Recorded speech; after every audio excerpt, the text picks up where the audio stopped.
Hello students, good morning to all. Today we will continue our chapter The Revolution of the Earth Cause Season. अर्थ जो sun के चारों तरफ round and round घूमता है, इसकी वजह से सीजन्स चेंज होते हैं, जैसे कि winter season, spring season, summer season, autumns. ये जो सीज़न में चेंज आता है वो अर्थ के सन के चारों तरफ राउंड एंड राउंड घूमने की वजह से होता है। The axis of the earth is tilted and this cause part of the earth to lean toward the sun. और जो अर्थ थोड़ा सा टिल्ट होता है, झुका हुआ रहता है, उसकी वजह से जो अर्थ का लीनिंग पार्ट है वो सन के पास रहता है। Thus, the different part of the Earth's surface receive different amount of sunlight and heat. अर्थ के टिल्ट होने की वजह से, झुके हुए होने की वजह से अर्थ के अलग अलग पार्ट पे सनलाइट और हीट की का जो अमाउंट है वो अलग अलग पहुंचता है। As the earth move around the orbit, जैसा कि हम जानते हैं अर्थ सन के चारों तरफ एक ऑर्बिट में घूमता है। The position leaning towards the sun change, और इसकी वजह से अर्थ की जो पोजीशन है लीनिंग होने की, झुके हुए होने की, वो भी कंटिन्यूसली चेंज होती रहती है। The different part of the earth are oriented towards the sun at the different times of year. साल के अलग अलग टाइम में अर्थ का अलग अलग पार्ट जो है उसकी लोकेशन अलग अलग होती है। दिस कॉज द सीजन, इसीलिए अर्थ के अलग अलग हिस्से में अलग अलग सीजन होता है। व्हेन इट इज़ समर, जब समर का सीजन होता है, गर्मियों के दिन होते हैं। In the northern hemisphere it is the winter in the southern hemisphere, जब नॉर्थन हेमिस्फेयर में सर्दियाँ होती है उस वक्त साउथर्न हेमिस्फेयर में गर्मियाँ, और जब साउथर्न हेमिस्फेयर में गर्मियाँ होंगी उस वक्त नॉर्थन हेमिस्फेयर के अंदर सर्दियाँ, और इस तरीके से ये रिवर्स ऑर्डर में चलता रहता है। This tilling is what give us the 4 season of the year. इस टिलिंग की वजह से, इस झुके हुएपन की वजह से और सन के चारों तरफ गोल गोल घूमने की वजह से पूरे साल में हमें 4 तरह के सीज़न मिलते हैं: spring season, summer season, autumns and winter season. Now we will see the knowledge time. The equator is an imaginary line that run on the surface of the earth. Equator एक imaginary line है जो practically नहीं होती है, but इसे imagine किया गया है कि एक इमेजनरी लाइन होती है अर्थ के सेंटर में, exactly half way between the north and south pole, जो अर्थ को साउथ पोल और नॉर्थ पोल के एकदम बीचों बीच होती है और अर्थ को 2 हिस्से में बांट देती है। This 2 equal halves are called northern hemisphere and southern hemisphere. इन दोनों हिस्से को, एक हिस्से को नॉर्थन हेमिस्फीयर कहते हैं और दूसरे हिस्से को साउथर्न हेमिस्फीयर।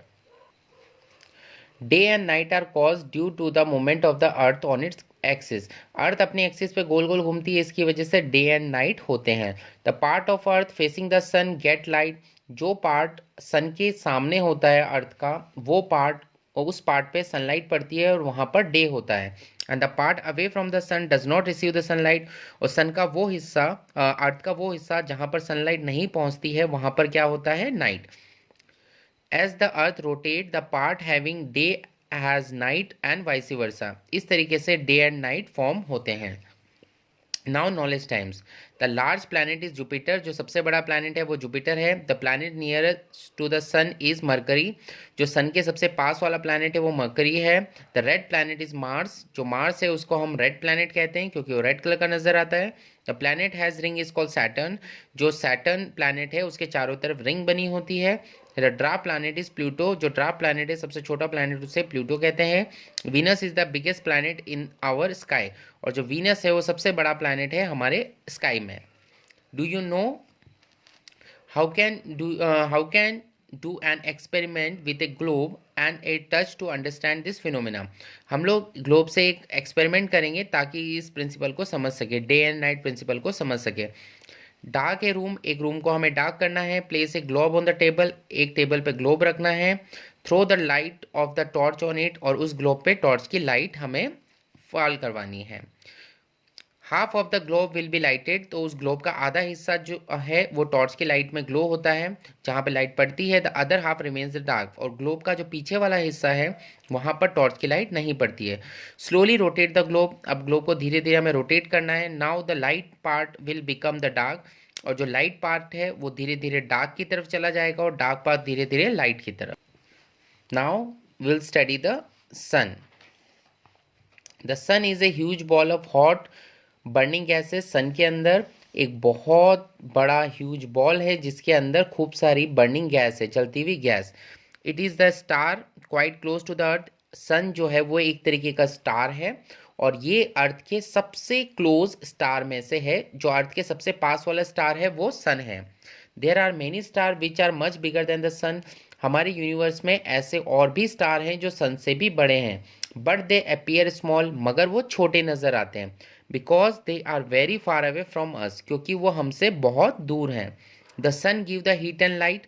जो सन है वो हमें हीट एंड लाइट देते हैं of the planet of the earth and make the life possible. और सन की लाइट की वजह से ही अर्थ पे लाइफ पॉसिबल है। Now we study the moon. The heavenly body which revolve around the planet are called satellite. ऐसी bodies, बड़ी बॉडीज जो अर्थ के चारों तरफ घूमती है उन्हें हम लोग कहते हैं सैटेलाइट। और अर्थ का जो सैटेलाइट है वो है moon. Moon is the only natural satellite of the अर्थ। जो नेचुरल सैटेलाइट है, क्योंकि इसे हमने नहीं बनाया है, नेचर ने बनाया है, इसलिए मून जो है वो अर्थ का इकलौता नेचुरल सैटेलाइट है। It is our nearest neighbour in space. Moon जो है वो स्पेस में हमारे सबसे पास है, इसलिए हमारा सबसे पास का पड़ोसी है। It has no light. उसकी खुद की कोई लाइट नहीं होती है of its own, but reflect the light of the sun. मगर जो मून हमें नज़र आता है चमकता हुआ, वो इसलिए क्योंकि जो मून है वो सन की लाइट को ही रिफ्लेक्ट करता है। It take 29 1/2 days for a moon to orbit planet earth. Earth के चारों तरफ राउंड एंड राउंड घूमने के लिए मून को 29 1/2 days लगते हैं। During that time the moon change its shape. और इस दौरान मून जो है वो अपना शेप भी चेंज करता है, from a new moon to a full moon. New moon से फुल मून की तरफ, और वापस फुल मून से new moon. Every night of the moon appear to change it shape. हर रात को आप देखेंगे जो मून का साइज है, जो शेप है, वो कंटिन्यूसली चेंज होता रहता है। The different shape of the moon are actually the amount of light surface of the moon are seen on the earth. वो इसलिए क्योंकि मून के जितने हिस्से पे लाइट पड़ती है, सनलाइट, हमें सिर्फ उतना ही हिस्सा नज़र आता है, बाकी नज़र नहीं आता है। This different shape of the moon are called the phases of moon. ये जो डिफरेंट फेजेस हैं वो हम लोग को, उसको हम कहते हैं फेजेस ऑफ मून। इसमें जब मून कम्प्लीटली डार्क हो जाता है तो हमें बिल्कुल नज़र नहीं आता है, और जब मून पूरी तरीके से नज़र आता है तो उसके हर हिस्से पे सनलाइट पड़ती है। इसके बाद क्या है, ये पढ़ना है क्या? Being curious.